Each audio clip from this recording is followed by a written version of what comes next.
Vittorina Levi was born on the 16th of August, 1926, in the heart of one of the world's most beautiful cities, Venice. According to documentation, she was better known as Rina. My name is Winifred Richards. I was born on the 22nd of December, 1998, in the heart of another magnificent city, New York. I am better known by my family and friends as Winnie. At face value, our lives would seem to be dramatically different. And yet, as I followed Rina's footsteps through the twists and turns of her short 18 years, it became strikingly clear that the things that make us alike are far more abundant than those that set us apart. Rina's family lived, worked, loved, were born, and would surely have been laid to rest in Venice. She was the oldest child of Beniamino and Bruna, with 5 siblings: Alda, Angelo, Leonella, Lina, and Mario. A working-class family living quietly in the oldest Jewish ghetto in the world, Cannaregio, Venezia, 1156 Calle del Forno. On the 5th of December, 1943, Rina and her family were stolen from their home and their lives. Along with their neighbors, they were herded to the steps of Santa Lucia station, where the city's entire Jewish population was loaded into trains. Crossing the lagoon to the mainland of Mestre, the final generation of indigenous Jewish Venetians watched their home disappear into the distance. 247 Jews were deported from Venice under the Nazi regime. Only 8 would ride the return train years later to see their home again.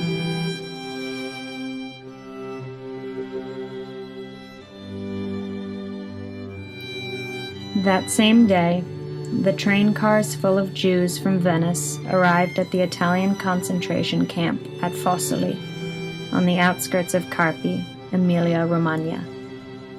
There, they would spend the next few months, along with Jews from all corners of Italy, awaiting a fate no one could yet imagine.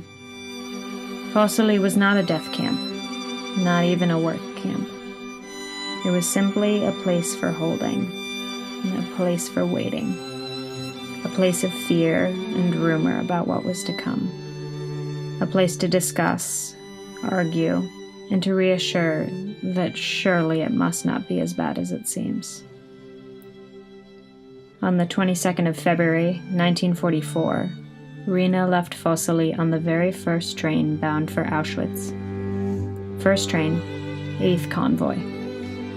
The same convoy of cattle cars that carried Primo Levi, renowned writer of If This Is a Man, on the 4-day journey to the tracks at Birkenau. 73 years later to the day, I stood on the very last piece of Italian earth that Vittorina Levi would ever touch.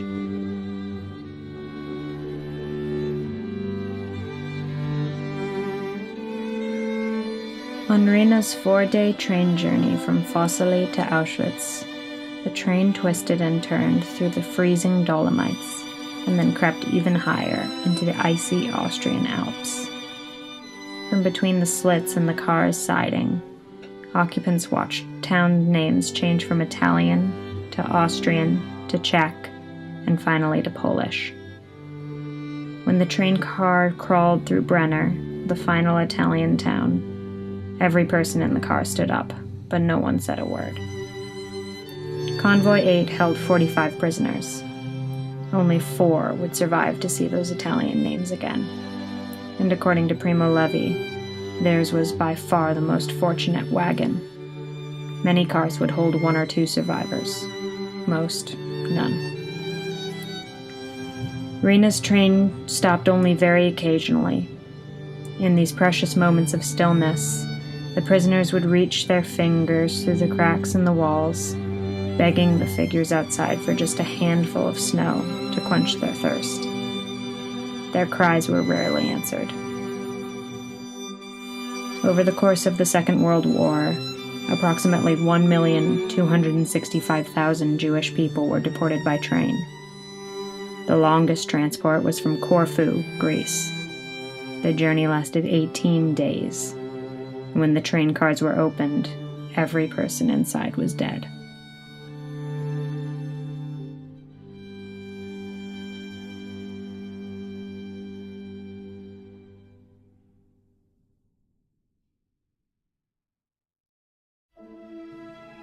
Birkenau, an image of the purest form of evil imaginable, branded into our memories. On the 26th of February 1944, Rena and her family stood in the shadow of Birkenau's gates, unaware of the acres of death and suffering that lay before them. Beside these tracks, prisoners were unloaded from the train and divided, men on one side, women and children on the other. The few who were fit for work were separated from those too old, young, or weak. Crowds of innocents huddled against the winter wind, unknowing of what fate the morning light would bring. Of the 650 people on that train, 525 would be dead by the next day. During this process, Rena and her sister Alda spoke to, touched, saw, and unknowingly said goodbye to their family for the last time. In those quiet minutes, the night swallowed up their parents, grandparents, cousins, 2 brothers, and 2 sisters. Categorized as unfit to work, they were sent immediately to their deaths in the gas chambers.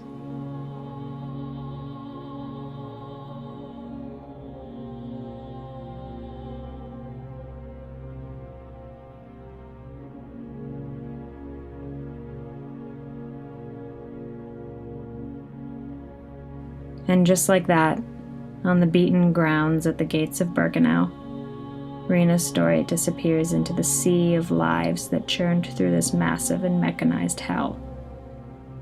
By the time Rena and Alda arrived, the swarm of humans was so thick and vast, any individuality was lost in the masses. If they were issued identity numbers, they were never recorded. Rena and Alda were assigned to one of the 3 Auschwitz camps, Birkenau, Monowitz, or Auschwitz I, with its tall metal gate stating the famous lie, Arbeit macht frei, work sets you free. In October of 1944, she was transferred from Birkenau to Buchenwald camp in Germany. Her little sister Alda was not transferred with her. On the frozen ground at Birkenau, Rena said goodbye to her baby sister, held her hand one last time through a wire fence, gave her a piece of bread or a blanket or a scrap of cloth, or just met her eyes from a distance and smiled and reassured her that they would meet again. Maybe she knew it was a lie, or maybe she really believed it. But what does it really matter? It wouldn't matter to me. I have a baby sister just as she did.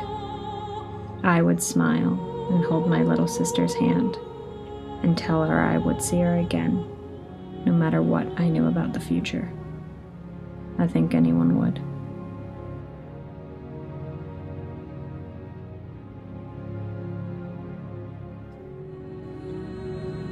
Vittorina Levi died on the 31st of December, 1944.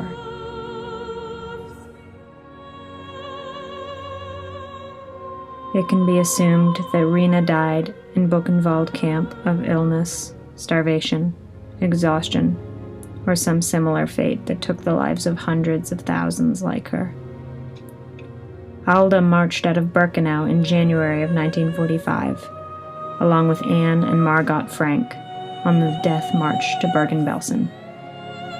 Alda Silvana Levi died on the 7th of February, 1945. The sisters would not meet again. No member of the Levi family survived the Holocaust.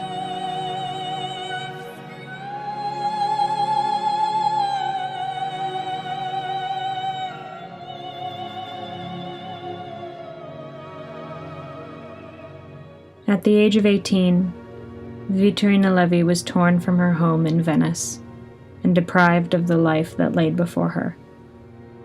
As I, like her, stand at the threshold between childhood and adulthood, I feel the connection across generations. Vittorina was born in a time and a place when her religion and race were deemed wrong, unacceptable, dirty, deserving of elimination.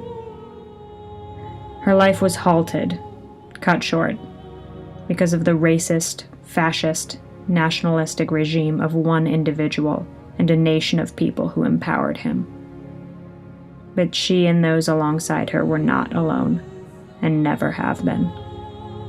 Genocide is a crime that stretches its arms across every generation. I was born in the United States in 1998 to a white, atheist, Anglo-American family. If you believe in luck, you might call me the lucky one. But I don't. I believe in chance. It was only by chance that Vittorina Levi had to be the one persecuted and exterminated by this fascist killing machine. It could just as easily have been me. If my country suddenly decided that women with brown eyes and blonde hair, or one non-American parent, were inferior, I would go from being a person living alongside you to being persecuted, deported, and disposed of. The Holocaust was Rena's story, but it could have been mine, or yours.